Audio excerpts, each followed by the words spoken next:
요한복음 1장 19절로 28절 말씀입니다. 유대인들이 예루살렘에서 제사장들과 레위인들을 요한에게 보내어 네가 누구냐 물을 때에 요한의 증언이 이러하니라.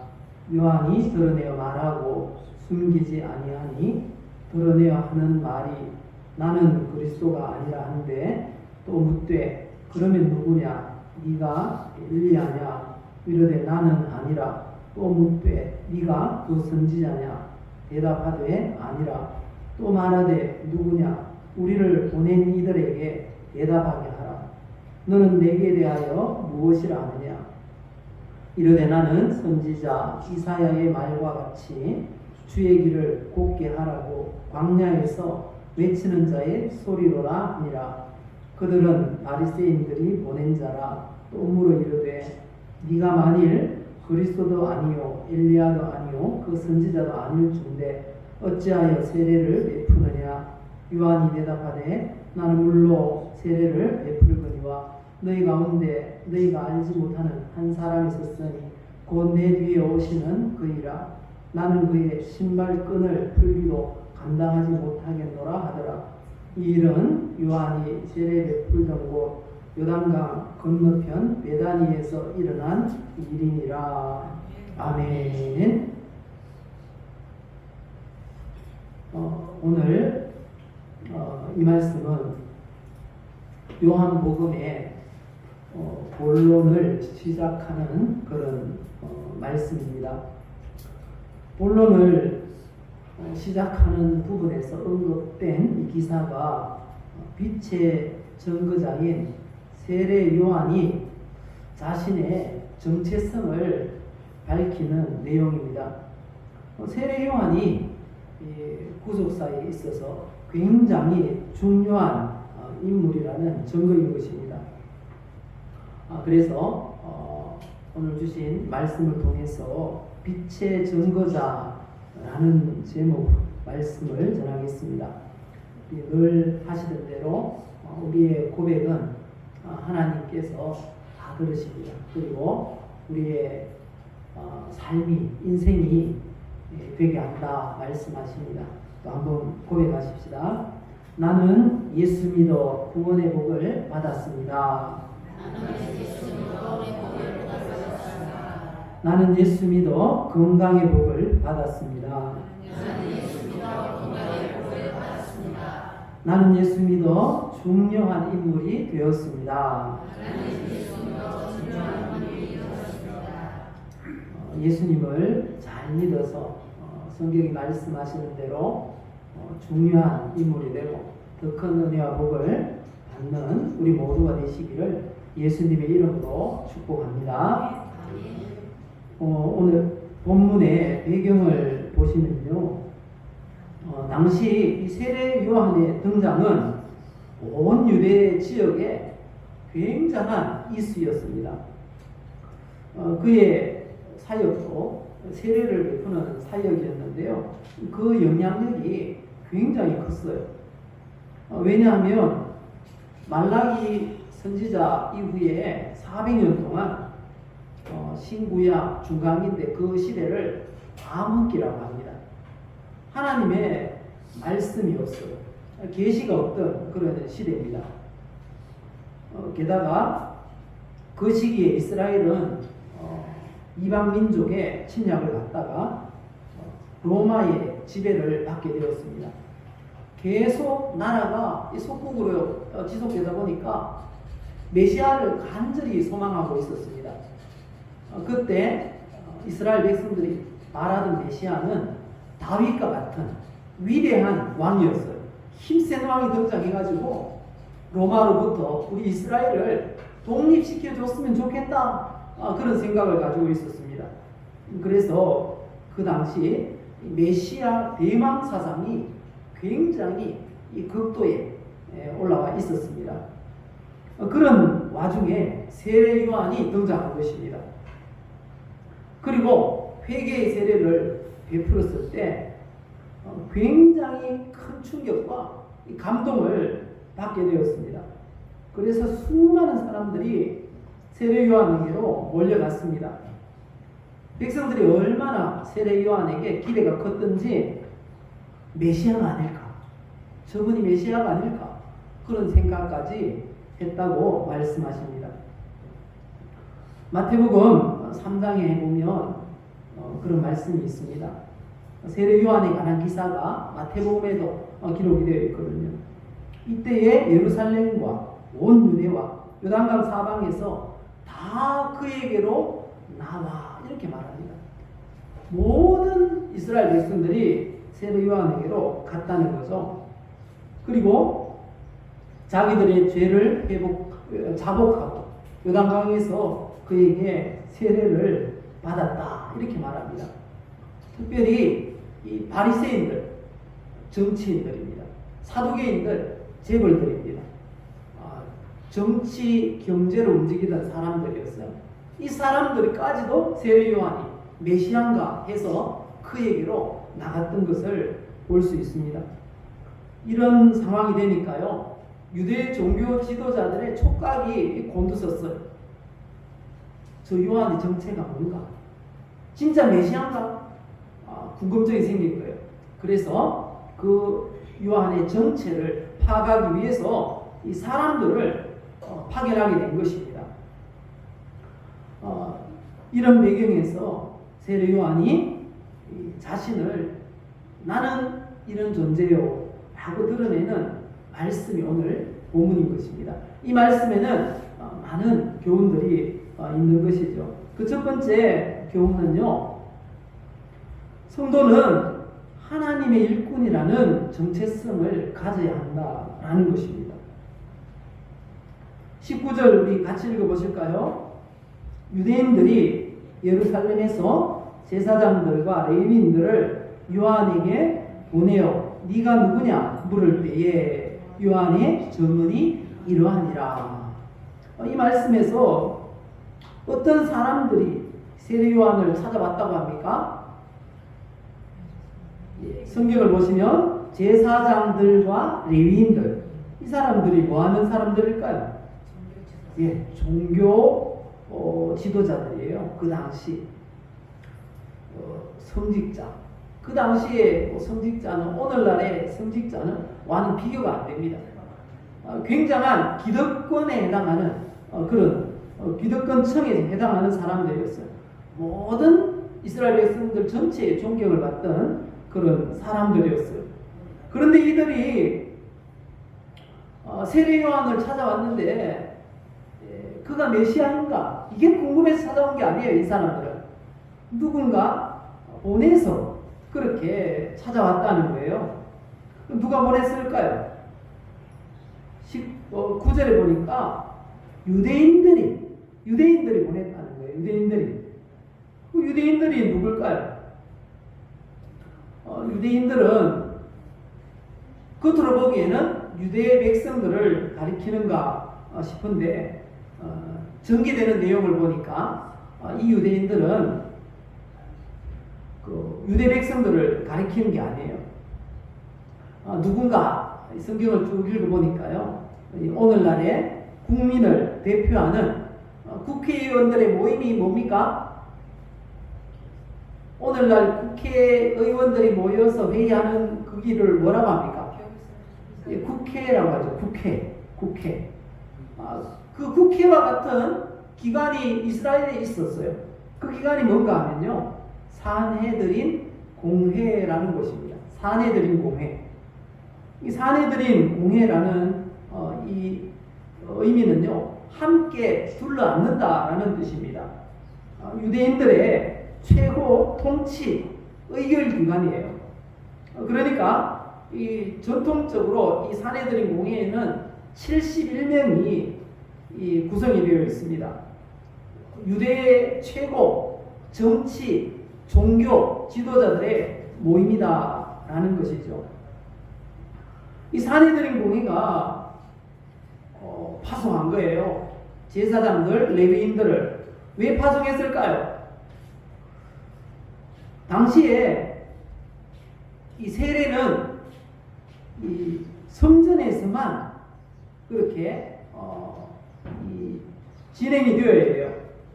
성전을 중심으로 그렇게 종교의식들이 진행되어야 되는데 세례 요한이 베푸는 세례는 어디에서 베풀었습니까? 요단강에서 베푸는 거예요. 그러니까 유대 종교 지도자들의 명령을 듣지 않고 독자적으로 종교 행위를 하는 한 사람이 있었다는 거예요.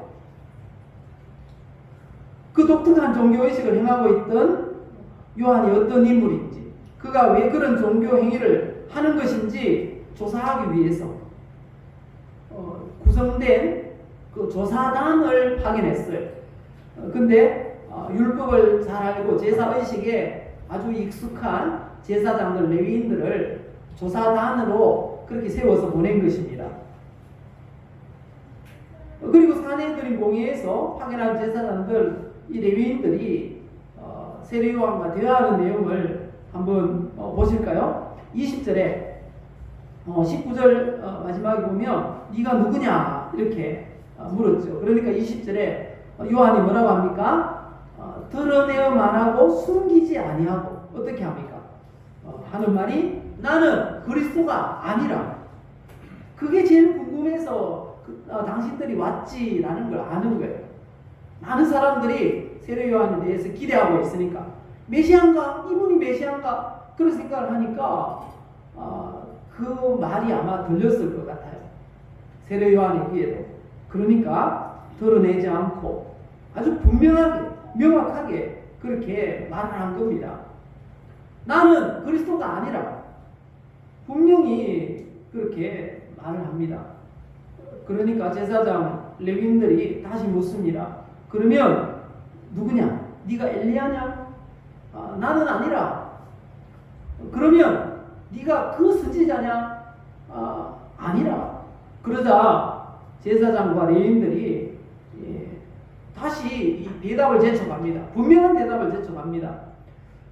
우리를 보낸 사람들에게, 파송한 사람들에게 대답을 해야 하니까 좀 분명하게 말 좀 해주시오 라고 제촉을 합니다.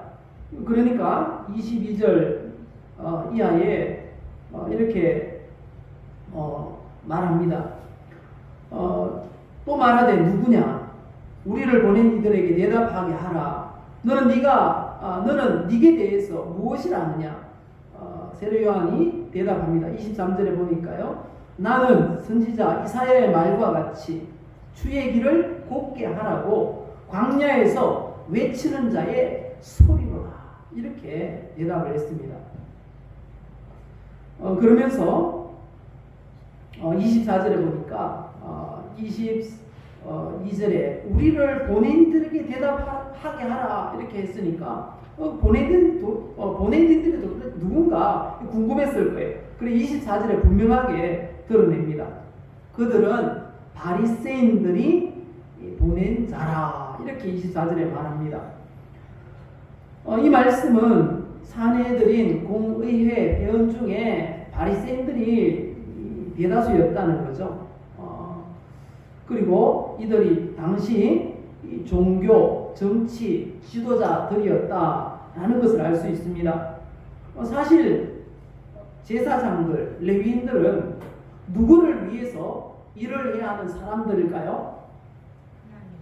예, 하나님을 위해서. 종교 지도자들이잖아요. 이 사람들도. 그런데 위의 내용을 보니까요. 이들이 누구를 위해서 지금 일을 하고 있는 것입니까? 정치 지도자들을 위해서, 이 권력자들을 위해서 일을 하고 있다는 거예요. 하나님의 일꾼이 되어야 되는데 지금 사람의 일꾼 노릇을 하고 있다는 것입니다. 그런데 이들과 대조적으로 소개되는 인물이 바로 세례 요한인 것입니다. 세례 요한은 누가 보낸 사람이라고 소개하고 있습니까? 6절 말씀 보실까요? 요한복음 1장 6절 7절을 보시면요. 하나님께로부터 보내심을 받은 사람이 있으니 그의 이름은 요한이라. 이 사람들과 대조하기 위해서 제사장들, 레위인들은 누가 보냈다고요? 바리새인들이 보냈어요. 그런데 세례 요한은 누가 보냈다고요? 하나님이 보내셨다고 그렇게 말씀하고 있는 것입니다. 하나님께서 세례 요한을 왜 보내셨다고 합니까? 7절에 보면요. 그가 정언하러 왔으니 곧 빛에 대하여 정언하고 모든 사람이 자기로 말미암아 믿게 하려 함이라. 빛 대신 예수님을 정언해서 예수님을 믿도록 하는 일을 위해서 보내심을 받았다는 것입니다.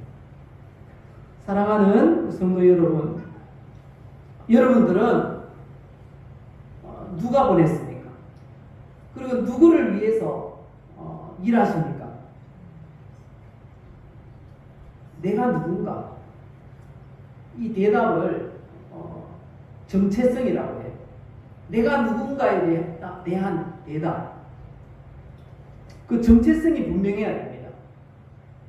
여러분들은 누구입니까? 나는 누구인가? 분명히 알아야 돼요. 그걸 뭐라 그런다고요? 정체성. 나에 대한 정체성입니다. 나에 대한 인식. 나는 나를 어떻게 생각하는가? 우리의 정체성에 대해서 성경이 말씀하세요. 어떻게 말씀하시는지 읽어보십시다.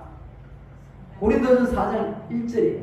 사람이 마땅히 우리를 그리스도의 일꾼이요 하나님의 비밀을 맡은 자로 여길지어다. 이게 나의 정체성인 것입니다. 우리의 정체성인 것입니다. 믿으십니까? 이 정체성이 분명해야 돼요. 나는 하나님이 보내셨어. 나는 하나님의 일꾼이야. 이런 정체성을 분명히 가지고 있어야 합니다. 또 고린도후서 6장에 보니까요. 우리를 뭐라고 합니까? 하나님의 일꾼이라고 합니다. 하나님의 일꾼. 우리는 그리스도의 일꾼이고 하나님의 일꾼입니다. 믿습니까? 그럼 누가 우리를 보냈습니까? 하나님 우리를 보내셨어요. 또 다른 표현을 보니까요. 이렇게 말합니다. 우리를 복음의 일꾼. 그리고 25절에 보니까 교회의 일꾼. 다 같은 그런 표현인 것입니다.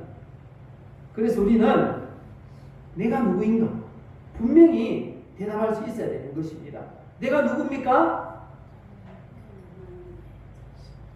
나는 그리스도의 일꾼입니다. 나는 하나님의 일꾼입니다. 분명히 대답할 수 있어야 합니다. 우리 한번 선포합시다. 나는 그리스도의 일꾼입니다. 나는 하나님의 일꾼입니다. 이를 위해서 하나님이 부르셨어요. 하나님이 일을 하고 그리스도의 일을 하라고 이 사실을 알고요. 우리에게 맡겨진 하나님의 일에 최선을 다하는 우리 성도가 되시기를 예수님의 이름으로 축복합니다.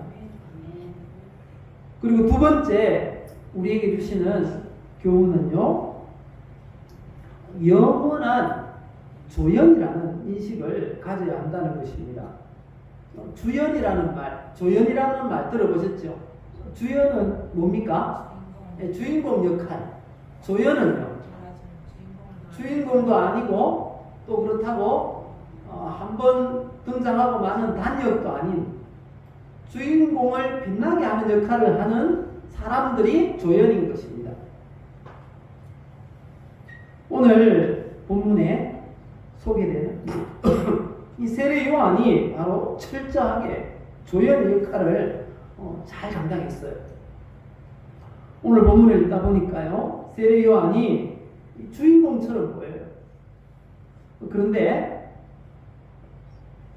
많은 사람들이 주목을 받는다고 많은 추종자들로부터 메시아라고 메시아 아닌가 이런 그런 질문을 듣는다 할지라도 세례 요한은 분명히 자기 자신에 대해서 알고 있었어요.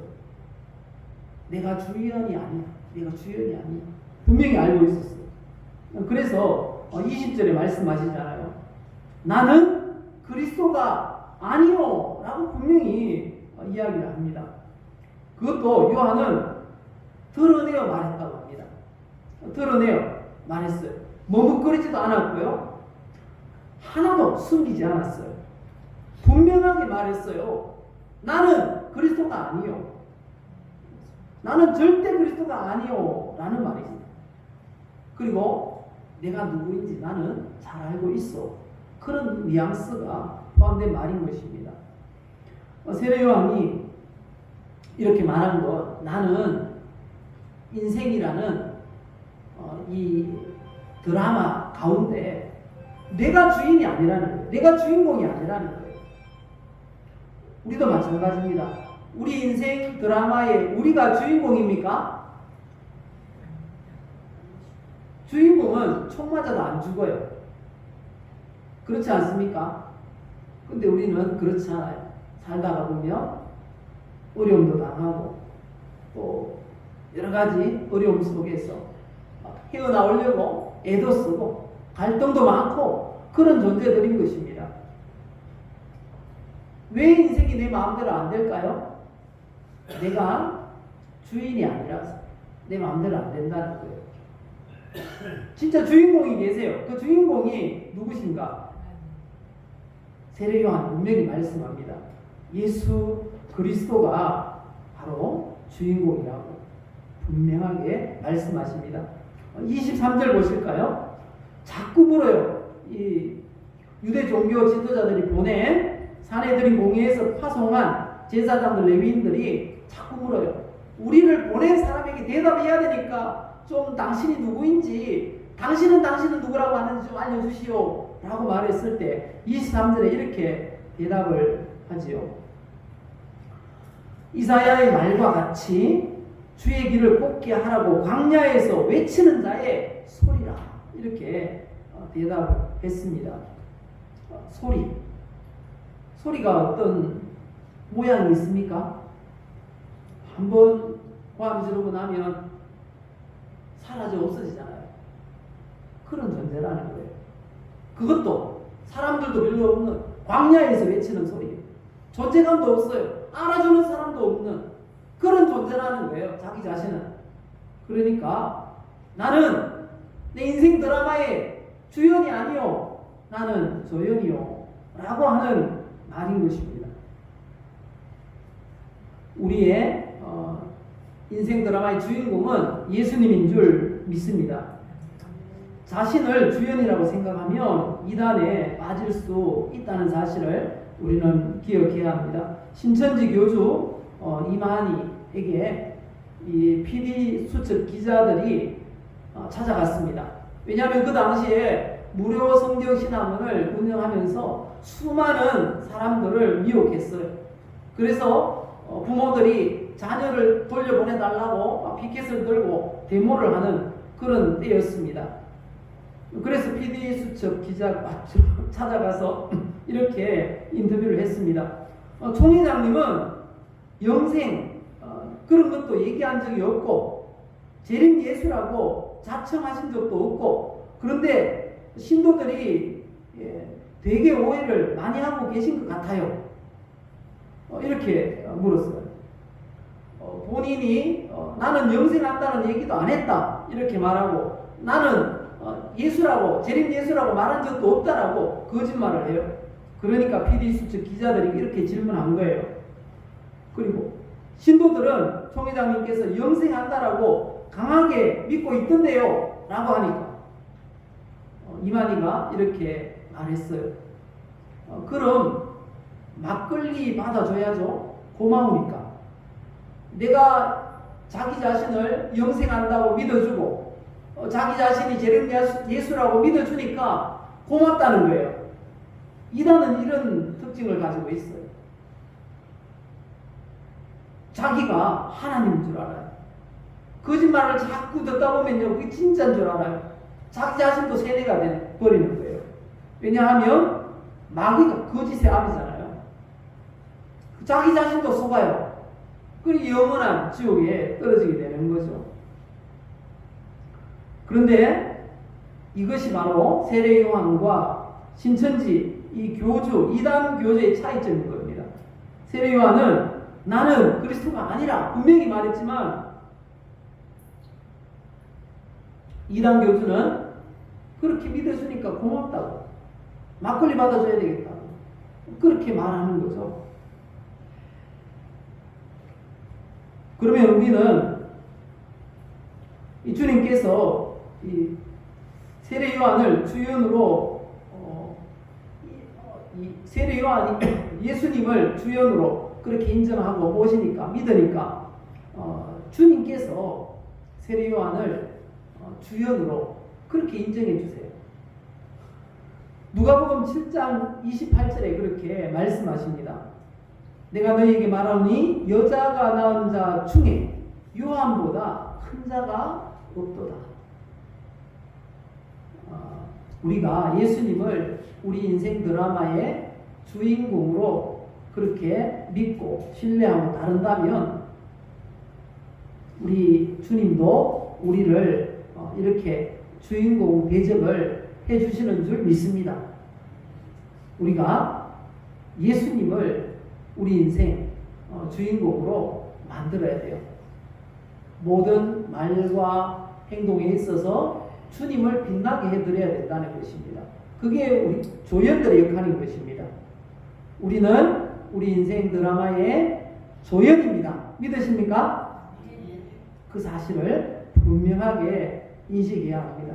그래서 우리 주님께서 아니야, 너희들은 다 주인이야, 주인공이야 이렇게 말씀하시는 그런 은혜를 받으시기를 예수님의 이름으로 축복합니다. 그리고 마지막으로 겸손해야 한다라는 것을 우리에게 알려주십니다. 빛의 증거자 세례 요한은 겸손했습니다. 바리새인들이 파송한 이 종교 지도자들의 질문에 세례 요한이 이렇게 대답을 했습니다. 23절 보면요, 나는 선지자 이사야의 말과 같이 주의 길을 곱게 하라고 광야에서 외치는 자의 소리라. 그러자 바리새인들이 보낸 제사장들 레위인들이 또 질문합니다. 당신은 그리스도 아니고 선지자도 아닌데 왜 세례를 베푸냐? 그렇게 또 질문을 합니다. 25절에 보면요. 근데 이 세례라는 게 왜 그렇게 큰 이슈가 되었을까요? 세례를 베푸는데 왜 그렇게 많은 유대인들이 몰려와서 그에게 세례를 받고 은혜 받고 감동 받고 그렇게 했던 것일까요? 세례란 이런 의미가 있습니다. 담그다, 잠그다, 빠뜨리다. 그래서 침례교라는 교단이 있죠. 그 교단에서는 진짜 세례를 받을 때 물속에 푹 잠겨요. 요단강에서 세례 받던 사람이 그렇게 세례를 받았다는 거예요. 그래서 그렇게 세례를 베풀어야 한다. 그렇게 주장을 합니다. 그렇게 주장을 해서 이 사람들은 침례교라고 하는 교단을 따로 만들었어요. 근데 사도행전에 보니까 꼭 물속에 꼭 잠기는 세례만 받은 게 아니에요. 집에서도 세례를 받았는데 그 당시 집에는 우리 그런 마을이나 옛날 집에 가면은 집집마다 우물이 있었잖아요. 근데 유대지에게는 우물도 없어요. 집집마다 우물이 있는 게 없어요. 그러면 집에서 어떻게 세례를 받았을까? 그냥 수세라고 봅니다. 손으로 물을 떠서 이렇게 세례를 주었다. 상징이니까요. 그렇게 봅니다. 어쨌든지 그 당시는 세례를 요단강에서 받았으니까 물속에 잠기는 거예요. 원래 세례는 그 유대인의 정결 의식이었어요. 손을 씻고 씻는 것 깨끗하게 한 후에 제사 드리러 가는 거예요. 그게 바로 세례였는데 언제부턴가 좀 바뀌었어요. 어떻게 바뀌는가 하면 이방인 중에 유대교로 개종하는 사람들에게 이 정결 의식으로 세례를 베풀기 시작했습니다. 그렇다면 이방인들 중에 유대교로 개종하는 사람만 세례를 받았다고 하면 유대인들은 세례를 받을 필요가 있습니까? 없습니까? 이미 유대인들은 세례 안 받아도 되잖아요. 이방인 중에서 유대교를 개정하는 사람들만 당신은 이제 깨끗하게 되었어 해서 세례를 베풀었다는 거예요. 그래서 유대인들은 우리는 죄가 없어, 그 세례 안 받아도 돼, 이렇게 생각하고 있었다는 거예요. 그리고 또 누가 세례를 베풀 수 있는가 하면요, 그 당시 이 교권을 잡고 있던 특권, 그런 계급층들이 세례를 줄 수 있었어요. 그리고 하나님께서 보내신 사람들만 세례를 베풀 수 있다, 그렇게 생각을 했습니다.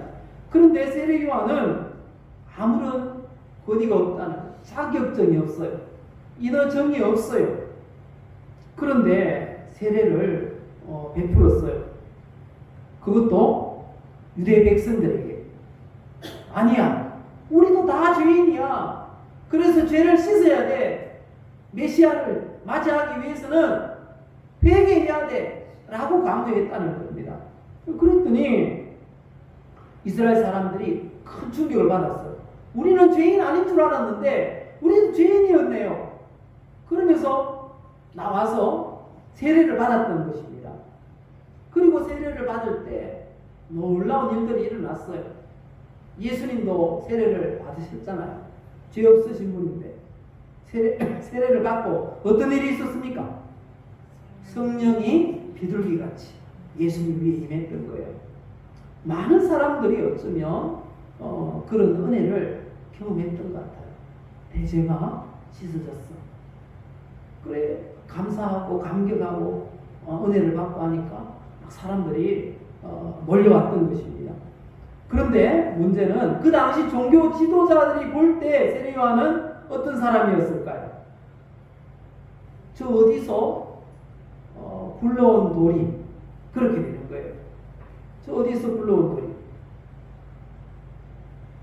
어디서 듣지도 보지도 못한 저런 사람이 와서, 또 패션이 어떻습니까? 세례 요한의 패션이 뭐 뒤에 나오지만, 약대털, 낙타털 옷을 입고 음식도 석청과 메뚜기 뭐 그런 걸 먹고 다니는 이상한 사람.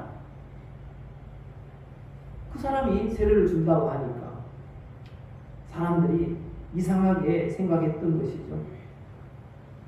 그래서 묻습니다. 따지듯이 무슨 권위로, 당신은 그리스도 아니고 선지자도 아니라며, 그런데 무슨 권위로 세례를 베푸는 거예요?